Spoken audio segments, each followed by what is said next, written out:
Tel Aviv June 13 Israel നടത്തിയ ആക്രമണത്തിന് പിന്നാലെ ഇറാന്റെ പ്രത്യാക്രമണത്തിൽ ഇസ്രായേലിലെ 40,000-ത്തിലധികം വീടുകളും ബിസിനസ്സുകളും തകർന്നുവെന്നും 10,600-ലധികം ആളുകളെ മാറ്റിപ്പാർപ്പിച്ചുവെന്നും റിപ്പോർട്ട്. ഇവരെ സഹായിക്കാൻ സംഭാവന ആവശ്യപ്പെട്ട് ഇസ്രായേലി സന്നദ്ധ സംഘടനയായ ഓജൻ ധനസമാഹരണം തുടങ്ങി. ഇവരുടെ വെബ്സൈറ്റിലും ടൈംസ് ഓഫ് ഇസ്രായേലിൽ നൽകിയ വാർത്തയിലുമാണ് നഷ്ടക്കണക്ക് ഉദ്ധരിക്കുന്നത്. ജൂൺ 13 ഇസ്രായേൽ നടത്തിയ ഓപ്പറേഷൻ റൈസിംഗ് ലയണിന് മറുപടിയായി ഇസ്രായേലിലുടനീളമുള്ള നഗരങ്ങളിൽ ദിവസവും ഇറാൻ മിസൈൽ ആക്രമണം നടത്തി. ഇറാനിയൻ മിസൈലുകൾ മുഴുവൻ അയൽപക്കങ്ങളെയും തകർത്തു. 10,600-ലധികം ആളുകളെ മാറ്റിപ്പാർപ്പിച്ചു. 40,000-ത്തിലധികം വീടുകളും ബിസിനസ്സുകളും തകർന്നു. ഓരോന്നിനും പിന്നിൽ ഓരോ കുടുംബം സാമ്പത്തികമായി തകർന്നു വീഴുന്നു.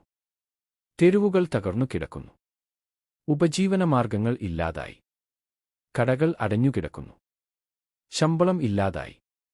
വീടുകൾ വാസയോഗ്യമല്ലാതായി. വൻതോതിലുള്ള നാശനഷ്ടങ്ങൾ നേരിട്ടു. 3 ലക്ഷത്തിലധികം റിസർവ് സൈനികരെ വിളിച്ചുവരുത്തി. പലരും അവരുടെ കുടുംബങ്ങളെയും ചെറുകിട ബിസിനസ്സുകളെയും ഉപേക്ഷിച്ചാണ് സൈനികവൃത്തിക്ക് ഇറങ്ങിയത്. ആക്രമണ ബാധിത മേഖലകളിലെ സാമ്പത്തിക ഇടപാടുകൾ സ്തംഭിച്ചിരിക്കുന്നു. ആയിരക്കണക്കിന് ബിസിനസ്സുകൾ അടച്ചുപൂട്ടുകയോ പ്രതിസന്ധി നേരിടുകയോ ചെയ്യുന്നു. ഈ സംഖ്യകൾ ദിവസം തോറും വർദ്ധിക്കുന്നു. ഭൗതിക സാമ്പത്തിക പ്രതിസന്ധി നേരിടാൻ പ്രാദേശിക സർക്കാർ സംവിധാനങ്ങൾ പ്രയാസപ്പെടുന്നു, റിപ്പോർട്ടിൽ പറയുന്നു. തുടക്കത്തിൽ 100 മില്യൺ ഇസ്രായേൽ ഷെക്കേൽ $252.72 കോടി ഇന്ത്യൻ രൂപ സമാഹരിച്ച് സഹായമെത്തിക്കാനാണ് ഓജൻ ശ്രമം.